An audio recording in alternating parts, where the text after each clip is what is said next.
Assalamualaikum warahmatullahi wabarakatuh, Sobat Asik Ngaji. Ada sebuah kesaksian Bapak Sepuh di mana orang ini katanya murtad keluar dari Islam karena melihat Yesus di Ka'bah berdiri dan tangannya menjulur seperti ini, dan orang ini kemudian murtad ikhwafillah. Jadi dia bertemu ketika sedang melaksanakan ibadah haji dan Yesus menjulurkan tangannya seperti ini dan Yesus posisinya di atas Ka'bah ikhwafillah.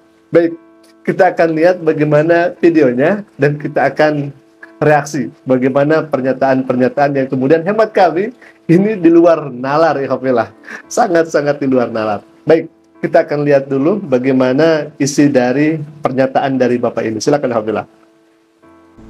Jadi Tuhan Yesus tuh berdiri di atas Ka'bah melayangnya dengan baju putih yang berkilau mengkilat luar biasa, sinarnya bukan main. Padahal waktu itu kan tengah hari bolong. Tengah hari bolong. Ya kan, udara derajat waktu itu 42 derajat. Jadi panasnya luar biasa. Tapi ada sinar yang jauh lebih hebat, lebih dahsyat. Tuhan Yesus.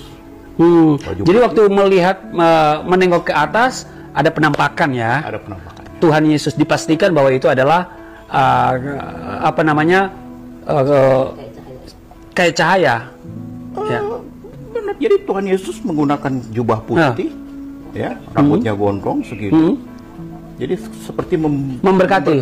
Oke. Jadi orang-orang itu yang melakukan ibadah haji waktu itu berkeliling. Iya. Nah, waktu lihat itu apa reaksi dari Pak? Oh, saya kaget. Saya terus terang berteriak. Saya bilang, Tuhan Yesus, ampunilah dosa dan kesalahan saya. Terus langsung keluar dari barisan itu? Ikut terus ya? Ikut terus sampai saya tiba di depan. Oke. Jadi selesai melakukan itu sampai ke titik yaitu Ka'bah sama Hajar Aswad. Oke. Jadi itu tahun 96. Nah, kemudian pulang dari sana apa yang dirasakan? Ya tidak merasakan apa-apa. Ya, masih tetap dalam iman itu.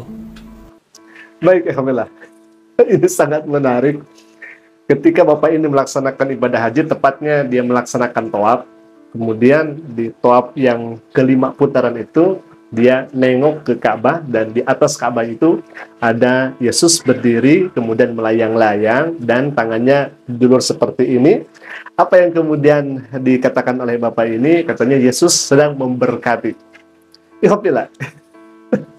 Ini sangat-sangat menarik karena pertama, umat Islam ketika melaksanakan ibadah haji, ketika melaksanakan apa yang kemudian Allah perintahkan ke tanah suci, tepatnya di Ka'bah Al-Musyarrafah itu, umat Islam tidak pernah menyembah Yesus, tetapi kami meyakini bahwa Yesus itu hamba Allah, utusan Allah, dan nabinya Allah yang kami cintai dan kami sayangi.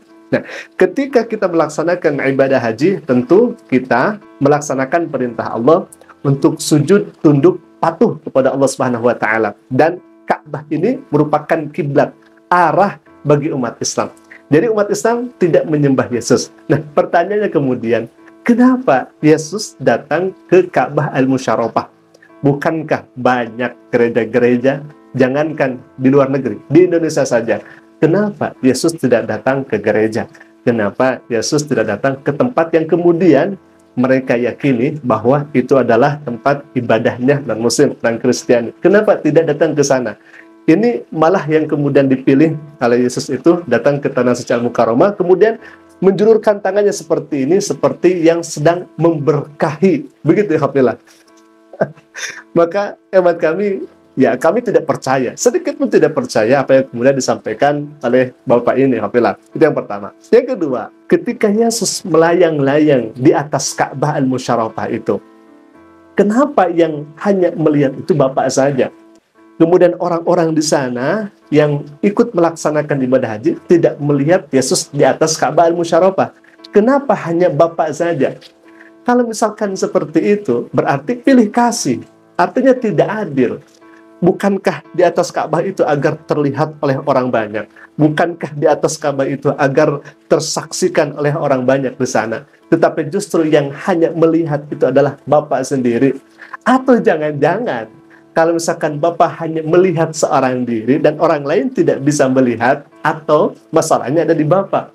mungkin karena perasaan saja, karena banyak kebingungan dan lain sebagainya, sehingga merasa bahwa di atas Ka'bah itu ada sesosok yang disebut dengan Yesus. Padahal kalau misalkan kita lihat di gambarnya itu memang berbeda-beda wajahnya seperti itu ya kafilah. Nah, jadi kita aneh juga kalau misalkan di atas Ka'bah ya harusnya orang-orang menyaksikan di sana. Justru Bapak ini yang kemudian hanya menyaksikan Yesus berada di atas Ka'bah. Itu yang kedua ya kafilah. Yang ketiga, kata Bapak ini ketika ditanya oleh moderatornya, begitu ya, Bapak ketika melihat Yesus bagaimana perasaannya? Ya biasa-biasa saja. Biasa-biasa saja ya kafilah. Bayangkan ya kafilah. Analoginya seperti ini biar mudah untuk dipahami. Kalau misalkan kita bertemu dengan motivator, mungkin kita akan merasa semangat dalam hidup begitu ya, dan kita mempunyai gairah setelah kita melihat motivator dan kita mendengarkan motivator ini. Nah, ini Bapak ini diyakini dan mengklaim bertemu dengan Tuhan ya kafilah.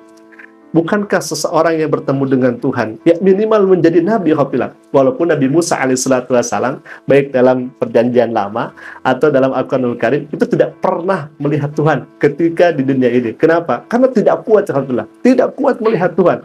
Bahkan bumi akan hancur ketika Nabi Musa meminta kepada Allah Rabbul Alamin. Allah Subhanahu wa taala tidak lantas kemudian memperlihatkan kepada Nabi Musa alaihissalam karena tidak mampu Nabi Musa saat hidup di dunia ini, dan nabi-nabi Allah Subhanahu wa taala yang lainnya dalam perjanjian lama ataupun dalam Al-Qur'anul Karim.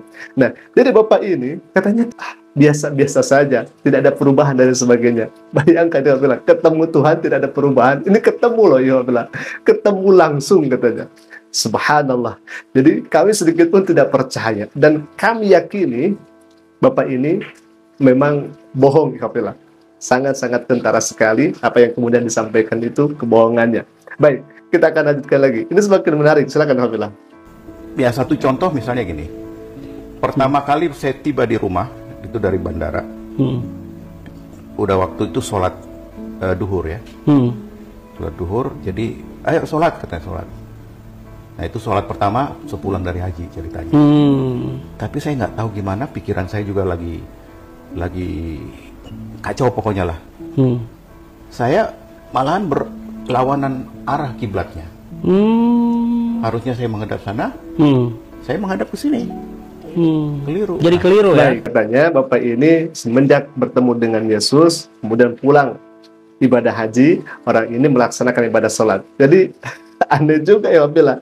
Katanya sudah ketemu dengan Yesus ya, yang diyakini oleh Bapak ini sebagai Tuhan, dia tidak kemudian murtad ya Bapak.